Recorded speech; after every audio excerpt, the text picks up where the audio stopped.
E pessoal, bom, vamos lá então para a nossa terceira aula relâmpago, que está atrasada, como vocês puderam perceber, mas promessa é dívida, então essa semana está no ar aí, aula relâmpago número 3 sobre o método das ações físicas. Bom, para falar sobre o método das ações físicas, a gente tem que fazer uma primeira distinção entre o que é o método das ações físicas na acepção russa e soviética dele e o que foi entendido como método das ações físicas na acepção ocidental dele. Por que eu estou falando isso? Porque, de fato, após a morte de Stanislavski, em 1938, começa-se a dizer, alguns dos estudantes, dos alunos que tiveram aula com ele nos últimos anos da vida, começam a falar sobre um suposto método das ações físicas, em russo, Метод физических действий, que teria sido, então, a última parte dos ensinamentos do Stanislavski. Várias variações. Vários alunos diziam que isso significava um passo a mais nas pesquisas que o Stanislavski tinha feito desde o começo da vida. Alguns outros diziam que isso era uma revolução completa, uma inovação total em relação às pesquisas anteriores. Mas o fato é que, a partir de 1940, mais ou menos, começa-se a dizer que o método das ações físicas é o último método desenvolvido pelo Stanislavski em vida.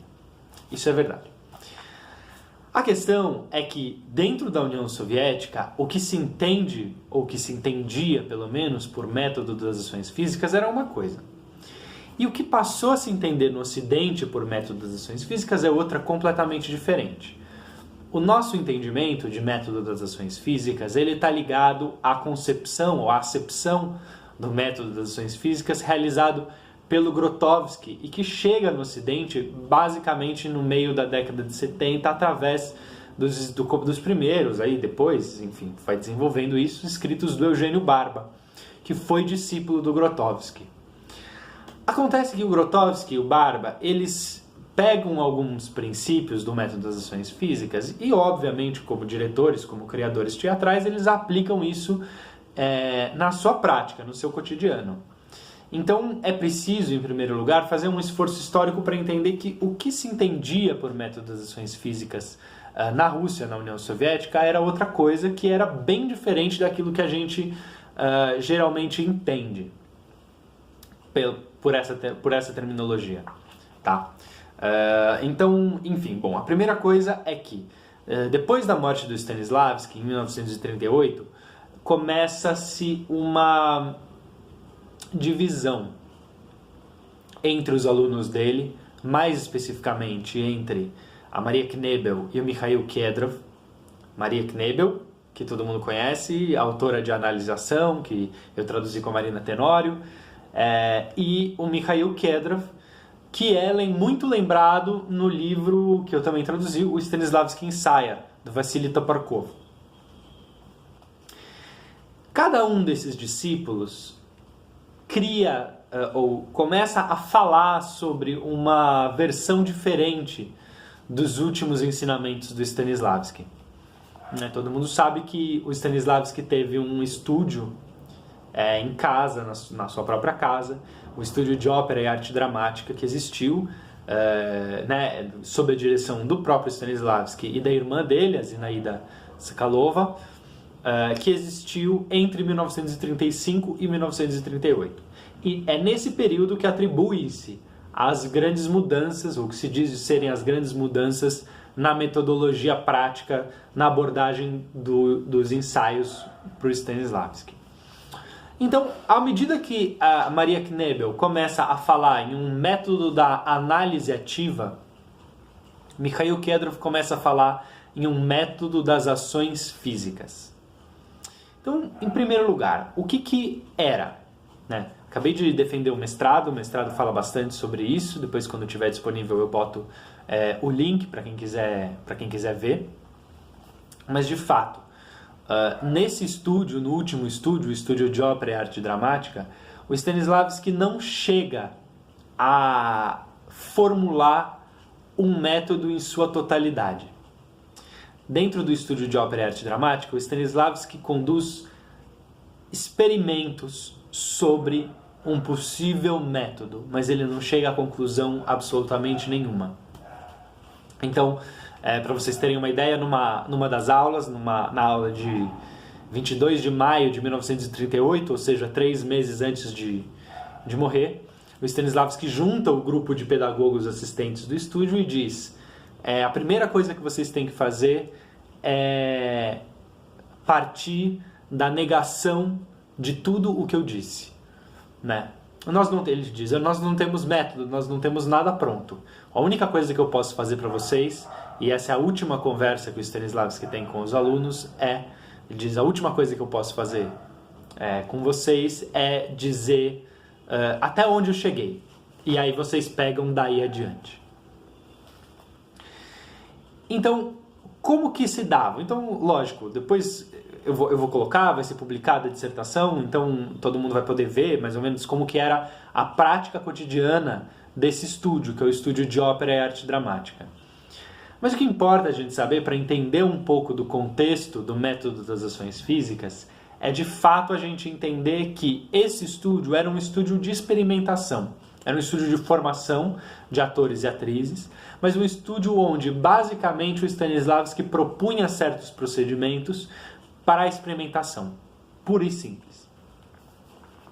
E claro, o procedimento principal que ele vai testar nesse estúdio é o procedimento das ações físicas. Isso é verdade, né?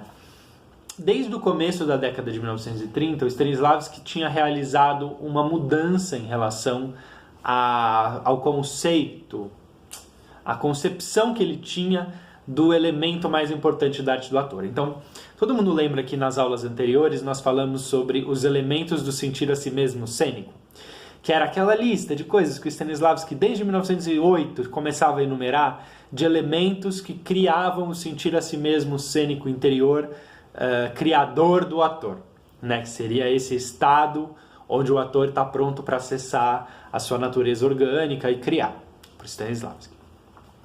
Então, lembra, o mágico ser, circunstâncias propostas, sentir a si mesmo esse, sentir a si mesmo aquele, aí tinha tal.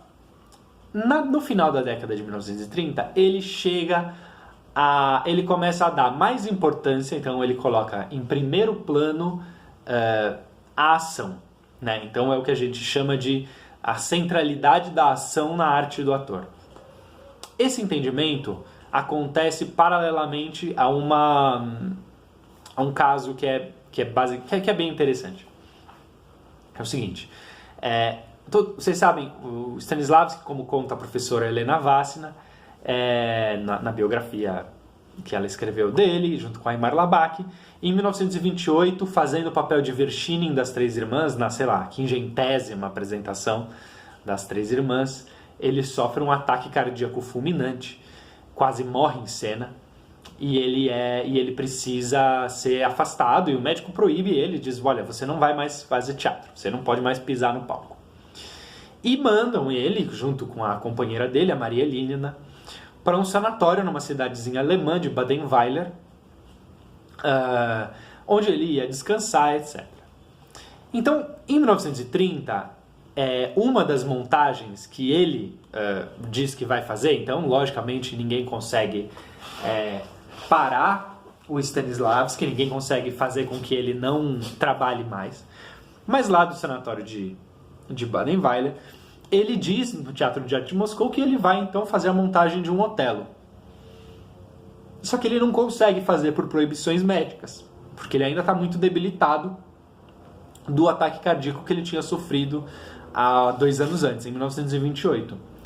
Então o que ele faz? Ele designa um diretor, que era um dos diretores da época do Teatro de Arte de Moscou, então era o Ilya Sudakov, e ele começa a dirigir o Ilya Sudakov à distância.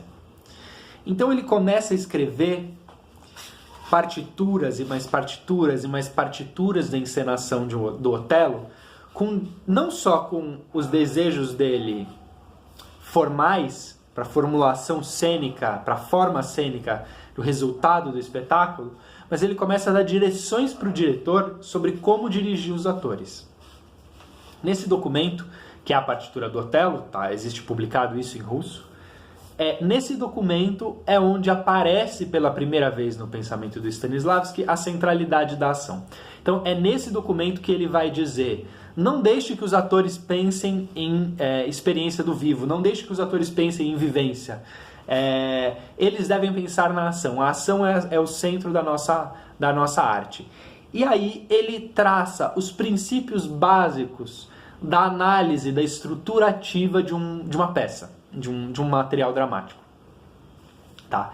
Nesse documento, em 1930. Só que o Stanislavski só vai para a sala de ensaio de novo em 1935.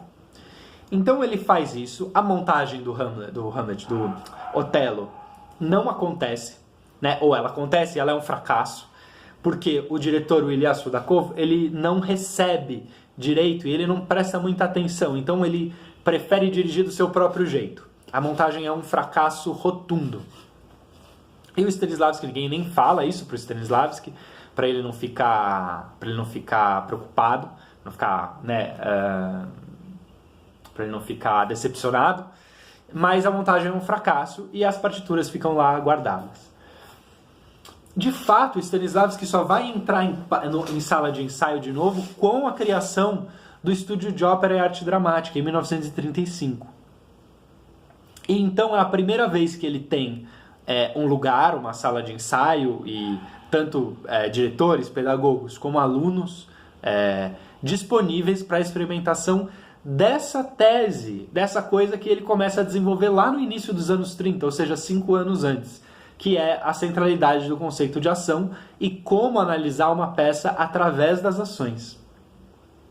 Então ele começa, durante as aulas e a prática do estúdio, a propor uma série de procedimentos para explorar a ação. Então, desde exercícios simples de realizar ações simples sem objetos, até um procedimento que hoje em dia é o procedimento que a gente usa como base da análise através da ação, que é o etude como material da peça. Né? O etude é uma coisa que aparece na prática do Stanislavski desde muito antes, desde o final do século XIX, né? E ele sempre foi usado para significar, ele sempre significou uma grande variedade de coisas ligadas à improvisação, né? Agora, a partir de 1935, o etude passa a ser um procedimento de exploração da estrutura ativa de um material dramático, né? Então é um tipo de etude específico que se cria e é o que a gente usa até hoje nas práticas de análise através da ação, de análise ativa. Tá? Bem, então isso posto, ele começa a trabalhar com esses procedimentos, né? Então, eu disse, o etude, os procedimentos das ações sem objetos, né? Alguns exercícios de composição cênica, né? Então, de como criar uma justificativa cênica através da posição do corpo no espaço, né? Os estenogramas, que é o que eu traduzi para o mestrado, eles mostram essa série de exercícios, de procedimentos práticos do Stanislavski em sala de ensaio. Agora, o que acontece é que ele passa a criar esses procedimentos e a tentar encontrar dentro deles alguma lógica e alguma coerência que sirva para que os atores deem conta de atuar a fábula da peça. Certo? Só que então, em 1938, ele morre sem ter chegado a nenhuma formulação. Né? Então existem alguns documentos que atestam que as investigações dele iam nesse sentido. Né? 2 manuscritos que estão publicados no trabalho sobre o papel, não tem em português essa parte, mas algum dia vamos traduzir, são o material sobre o inspetor-geral do Gogol, que é onde ele formula alguma coisa mais parecida com um método. Ele não chama de método, ele chama de o meu novo procedimento. O diretor alter ego, todo mundo conhece, o Arkady Tartsov. Ele diz isso, tem os estenogramas, tem alguns diários, tem algumas coisas que mostram como as experimentações iam nesse sentido, né? Mas a questão é que antes dele morrer, nessa aula de 1938, de 22 de maio de 1938, ele diz para os alunos, agora vocês continuem. Só que a hora que o Stanislavski morre, começa uma disputa pela herança dele, né? Então, duas linhas começam a aparecer a partir da morte do Stanislavski. Uma delas é a da análise ativa, que dizia que o Stanislavski inventou um novo procedimento de explorar ou de analisar a peça e o papel através da ação. A outra linha, que era a linha chamada Método das Ações Físicas, era o que se dizia que era a nova metodologia de criação de espetáculos do Stanislavski. Politicamente, depois que o Stanislavski morre, o método das ações físicas ganha politicamente, né? Através da nomeação do maior propagandeador do método das ações físicas, que era o Mikhail Kedrov, para a direção do Teatro de Arte de Moscou. Quando ele entra na direção do Teatro de Arte de Moscou, ele despede a Maria Knebel, que era uma das atrizes do Teatro de Arte de Moscou e a maior propagandeadora do método da análise ativa.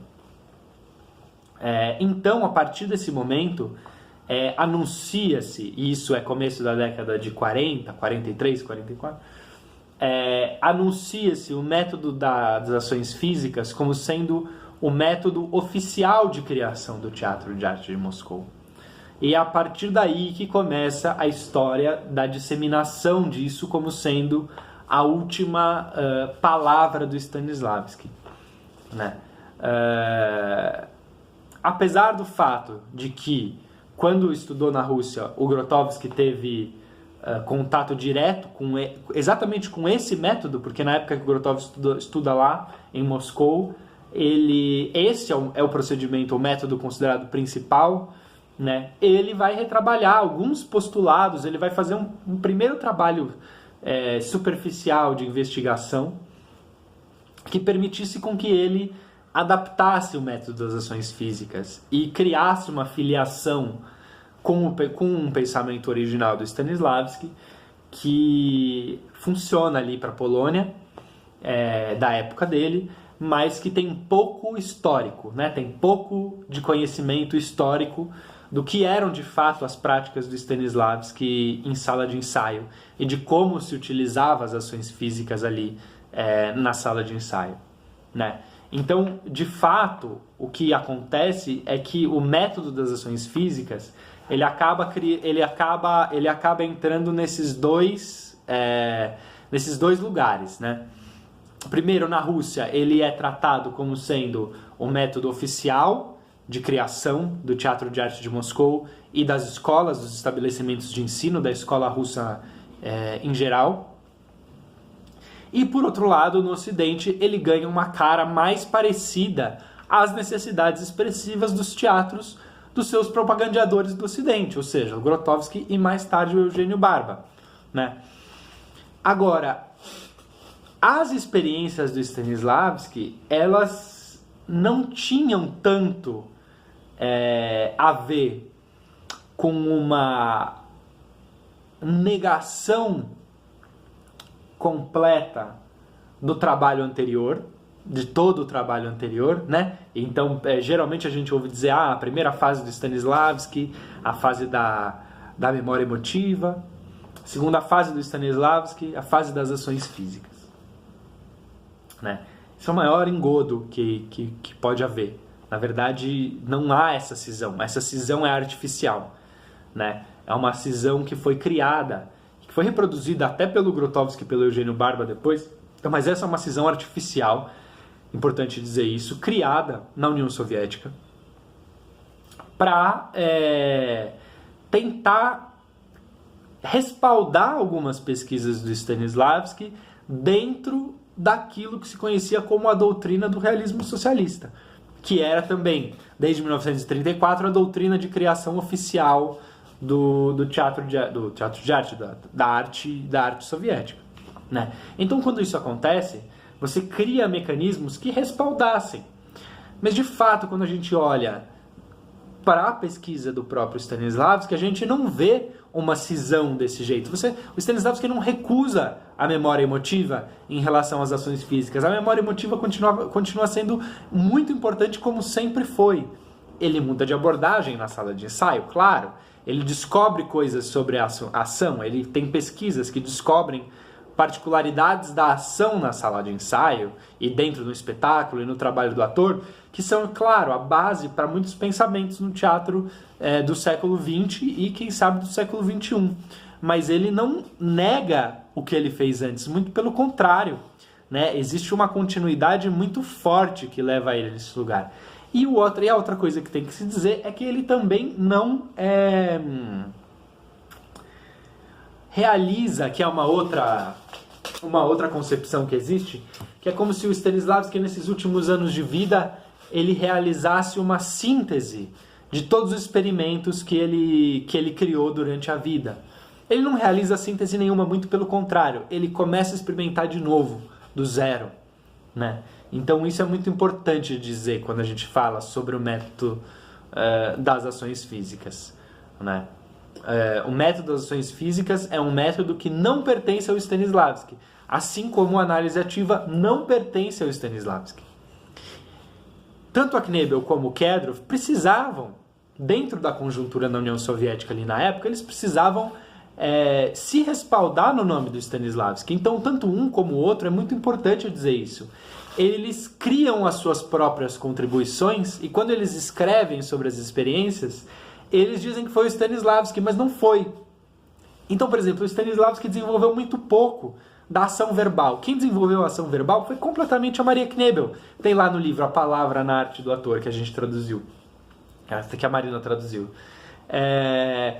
Quem inventou isso foi ela, porque o Stanislavski morre dizendo: eu não sei o que é ação verbal, vocês têm que procurar isso, vocês têm que descobrir o que é isso, né?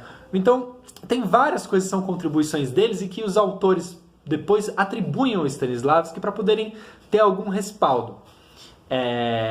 Então, o Stanislavski não fez nenhum desses métodos. O Stanislavski tinha procedimentos de criação, de acordo com as crenças que ele tinha no teatro, no que deveria ser o teatro, etc. e tudo mais. Então, eu acho importante dizer isso para desmistificar um pouco a questão da análise, do método das ações físicas e da análise ativa, como sendo um grande, único método criador desenvolvido nos anos da velhice do grande Stanislavski, quando, na verdade, são métodos criados dentro da conjuntura do teatro, do que era o teatro na União Soviética. Eu estava falando hoje isso, na oficina que acabou hoje, a nossa oficina lá na Oswald. Estava falando isso. Vocês vejam, isso foram métodos criados sob outras condições de produção teatral. Então foram métodos criados sob condições de produção teatral onde você tinha financiamento estatal, onde você tinha estúdios que eram financiados pelo Estado, onde você tinha atores e atrizes que ganhavam bolsas para ir desenvolver pesquisa no estúdio. Quer dizer, é muito diferente, né? E foram métodos desenvolvidos naquela época para dar conta das necessidades estéticas criativas daquele período, né? E é claro, com isso, logicamente, eu não estou falando que nós temos que rechaçar isso, mas que nós temos que entender a nossa particularidade histórica também, entender aonde nós estamos na história e o que disso serve e o que não serve pra gente, né? Então, é meio isso, assim, sobre as ações físicas. Elas são... Não existe um método nunca para o Stanislavski. Existem métodos das ações físicas, mas que não são stanislavskianos, né? Então, é meio isso, sim, que eu tinha para falar para vocês sobre as ações físicas. Terceira aula relâmpago. Espero que tenha dado para entender alguma coisa. Se não, perguntas aqui embaixo, já sabem, ou direct, ou no Facebook. E dizer que, então, essa semana nós vamos começar o nosso curso teórico sobre Stanislavski, que vai durar 4 meses. Não tem mais vagas, mas quem quiser me manda um e-mail, me manda um comentário, me manda um direct lá no Instagram, que eu estou abrindo uma turma no 2º semestre, já estou vendo quem está interessado. Então esse é o curso teórico, são 5 aulas teóricas, com uma bibliografia bem extensa, assim, sobre a formação do pensamento do do Stanislavski. Então essa é uma coisa. Outra coisa é que hoje nós terminamos a oficina lá no Oswald, que foi muito legal, sobre a Mãe Coragem. Então fiquem atentos também, que vai ter mais coisas sobre a Mãe Coragem. E mês que vem nós voltamos com mais uma aula relâmpago sobre algum tema que eu vou fazer pesquisa para descobrir o que é que vocês querem saber. Tá bom, gente? Um beijo.